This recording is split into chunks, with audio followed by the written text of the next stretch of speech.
এখন আমরা দেখব অ্যাসোসিয়েটিভ অ্যারে।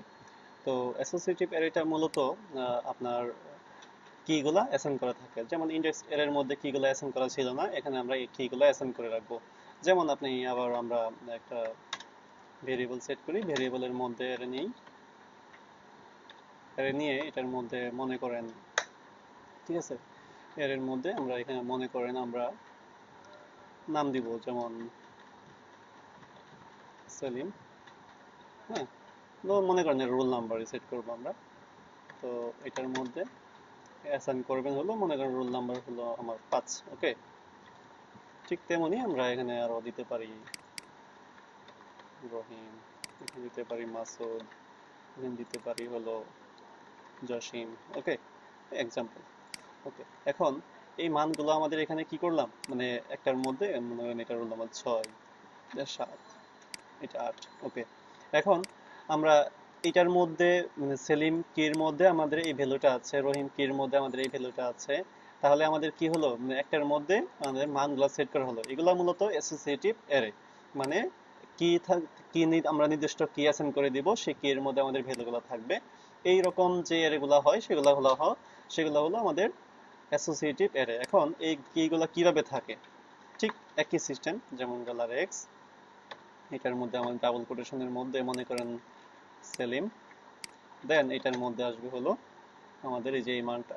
এইভাবে মূলত মানগুলো থাকে। হ্যাঁ, খেয়াল করে দেখেন, এইভাবে মূলত মানগুলো থাকে। ঠিক একইভাবে আমাদের রহিম এটার মধ্যে মান হলো 6, মাসুদ, ঠিক এইভাবে মানগুলো থাকে।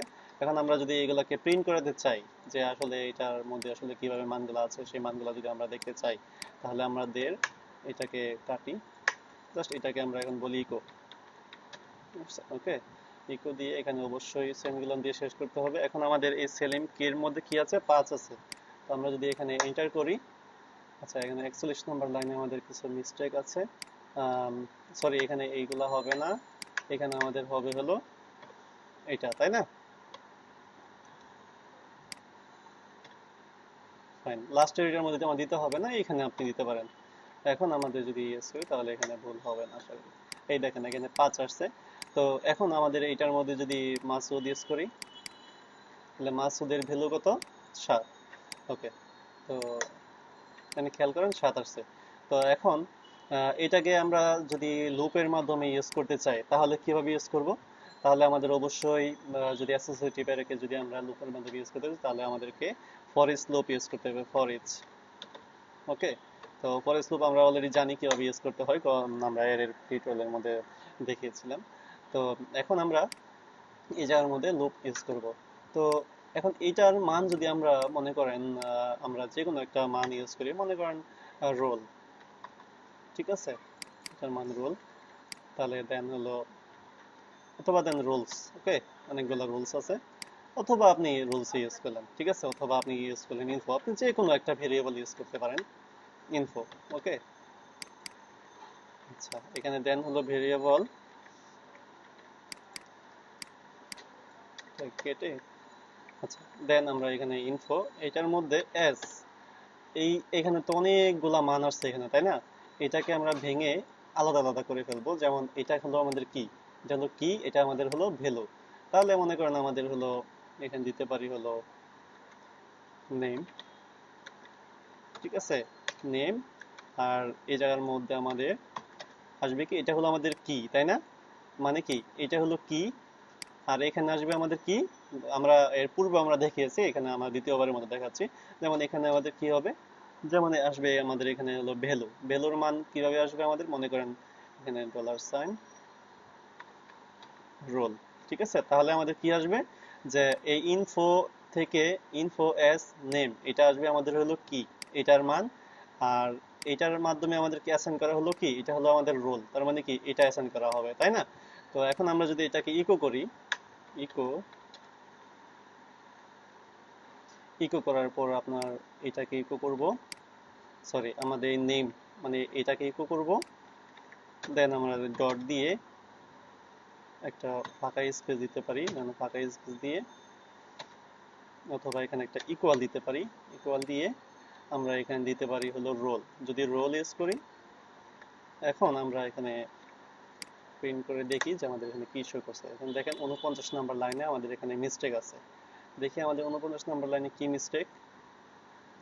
ইনফো নেম রোল, তাই না? ইনফো থেকে এস নেম রোল। ওকে সরি, এই যে এই জায়গার মধ্যে আমাদের মিস্টেক আছে, কারণ এখানে আমাদের কনক্যাটিনেশন করা হয় নাই, তাই না? ওকে, খেয়াল করেন যে সেলিম, এখানে আমাদের আরেকটা কাজ করতে হবে, ইকো দিয়ে ব্রেক করে নিই, কারণ আপনারা জানেন যে ব্রেক না করলে লাইনগুলো পাশাপাশি চলে আসে। ওকে, বিআর অবশ্যই এখানে সেমিকোলন। এখন আমরা যদি দেখি সেলিম ইকুয়াল 5, মানে সেলিমের রুল হলো 5, রহিমের হলো 6, মাসুদের 7 আর হলো জসিমের 8। তাহলে এইভাবে মূলত আমাদের কি ফর ইচ লুপের মাধ্যমে অ্যাসোসিয়েটিভ অ্যারেগুলোকে আমরা প্রিন্ট করাতে পারি পর্যায়ক্রমে। এখন একটু খেয়াল করে দেখেন যে আমাদের প্রথম থেকে আবার একটু বলি যে আমাদের একটা ভেরিয়েবলের মধ্যে এর মানটুকু নিয়ে নিলাম, যেটা হলো অ্যাসাইন করে রাখলাম, আমাদের একটা নামের মধ্যে মান অ্যাসাইন করলাম, এটা হলো আমাদের অ্যাসোসিয়েটিভ অ্যারে। এখন এই মানগুলোকে যদি আমরা ফর ইচ লুপের মাধ্যমে শো করাতে চাই, তাহলে আমাদের কোন মানের মধ্যে এটা আছে, কোন ভেরিয়েবলের মধ্যে আছে, সেটা আমাদেরকে প্রথমে দেখতে হবে। যে ইনফো এস নেম, নেম হলো আমাদের এখানে কি, এখানে কি আপনি এখানে যে কোনো ভেরিয়েবলের নাম ইউজ করতে পারেন, হ্যাঁ এখানে যে কোনো ভেরিয়েবলের নাম ইউজ করতে পারেন। দেন এখানে হলো রোল, রোলটা আমরা কোথায় লিখছি এখানে, তাই না? তো রোলটা এখানে নিলাম। তারপর এই নেম আমরা এখন যেখানে মানে ইকো করব সেখানে আমাদের কি আসবে, এই মানটা আসবে, এই মানটা আসবে, এই মানটা আসবে। আবার যেখানে আমরা রোল সেট করব, যেখানে আমরা ইকো করব রোল, সেখানে আমাদের এইটা আসবে, তাই না? তো আমরা নেম এবং রোল দুইটা একসাথে ইকো করলাম, এই জন্য আমাদের পর পর দুইটাই শো করলো। আপনি যদি চান যে না আমি শুধুমাত্র এইটা শো করতে যাচ্ছি, তাহলে এইটাও শো করবে। তো এটা কিভাবে শো করা যায় একটু দেখি। এখন আমরা যদি এখানে রিলোড করি, তাহলে এখানে দেখবো যে শুধুমাত্র নামগুলা শো করছে। আপনি যদি চান যে না আমি এখানে শুধুমাত্র রোল গুলা শো করবো, মানে এই ভ্যালু গুলা শো করাবো, তাহলে এইটা এখান থেকে কেটে এখানে ইন্টার দেন, তাহলে এখানে দেখবেন 5 6 7।